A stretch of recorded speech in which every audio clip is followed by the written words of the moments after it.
Hello Charlotte Girl, je suis ravie de te faire cette vidéo et de te partager quelques-unes de mes réflexions.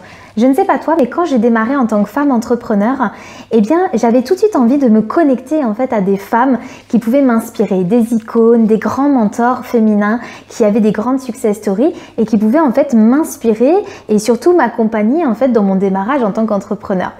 Et quand j'ai pris du recul et que j'ai regardé en fait autour de moi, je me suis rendu compte que finalement, eh bien, il y avait que des figures masculines, que ça soit des coachs, des entrepreneurs, des chefs d'entreprise sur internet ou dans la vie traditionnelle, et il n'y avait que des figures masculines. Alors je me suis posé ces questions. Où sont les femmes? Où sont nos pépites féminines? Et surtout, est-ce qu'on peut être une femme tout en adoptant en fait une posture de leader?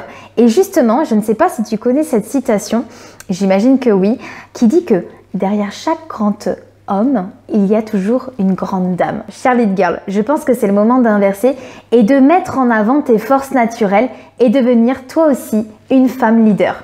Alors bonjour et bienvenue, je m'appelle Manon Baudin, je suis la fondatrice de ce site Manon Baudin Leadership au féminin qui est spécialisé et dédié aux femmes entrepreneurs qui souhaitent acquérir et développer leur qualité de leader.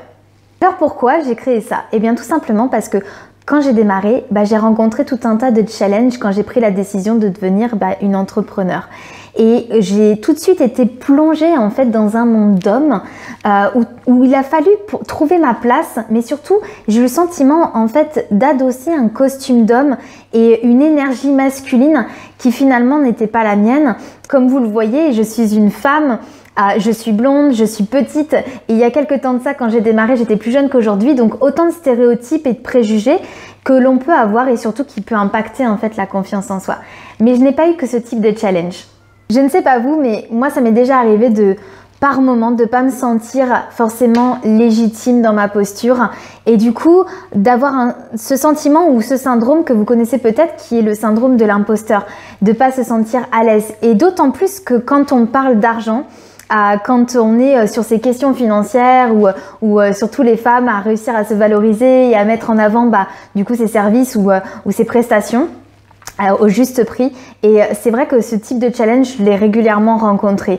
Mais pas que, je me suis aussi rendu compte qu'en tant qu'indépendant, c'est génial parce qu'on a cette liberté, mais aussi on est souvent isolé. Et je pense qu'on a besoin du coup d'être accompagné, d'avoir éventuellement des supports, de rencontrer des gens en fait qui font comme nous pour pouvoir nous inspirer, nous guider, mais aussi en tant que femme, d'adopter le bon charisme, la bonne attitude pour éviter en fait ce type de jugement qui parfois on peut l'entendre en disant mais qu'est-ce qu'elle fait celle-là ou pour qui elle se prend. Moi j'ai la chance d'avoir en fait un conjoint qui m'accompagne et qui me soutient dans mes projets, dans mes ambitions, mais par moments on a quand même des questions en fait sur la conciliation entre du coup la carrière et l'ambition, la vie de couple et la vie de famille. Et on se pose ces questions qui est que est-ce que cette ambition elle prend pas trop de place? Est-ce que cette ambition elle fait pas aussi un peu peur?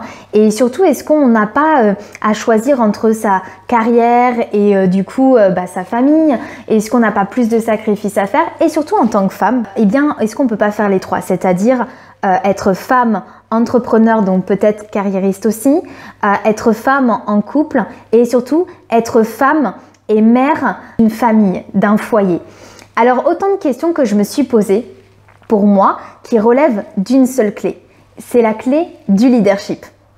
Comment reprendre en fait confiance et conscience de tes propres talents, de tes propres forces et surtout de ta propre vision qui constitue pour moi les bases du leadership féminin pour en fait inspirer, influencer et guider ton entourage et peut-être éventuellement une organisation pour les amener en fait au succès. Pour laquelle en fait j'ai créé cette plateforme. C'est une vraie boîte à outils où j'y ai mis tout mon cœur en fait. Tu vas y retrouver dedans tout un ensemble de compétences, d'astuces, de clés, de techniques, du coup et d'attitudes aussi qui te seront transmises par toutes ces femmes qui ont des grandes carrières, qui vont pouvoir venir les partager à travers des témoignages et elles vont pouvoir aussi laisser leurs conseils qui vont te servir pour toi, mais également en fait tu vas avoir des réelles références qui vont surtout t'aider à nourrir en fait ton féminin parce que n'oublie pas, on reste des femmes. Tu es une femme qui a des réelles forces, des réelles qualités, comme par exemple ton authenticité, ta créativité, ton audace, ta sensibilité et surtout ton intuition. L'intuition qui est un vrai atout féminin. Alors, je t'invite à laisser tes coordonnées pour recevoir régulièrement de l'information du coup sur nos lead girls et sur les lead conseils qu'elles vont pouvoir laisser et qui vont pouvoir t'aider dans ton quotidien. Et sache une chose, c'est que moi, en fait, ma réelle mission, c'est de pouvoir montrer qu'une femme peut être un leader tout en restant une femme. Je te dis à bientôt.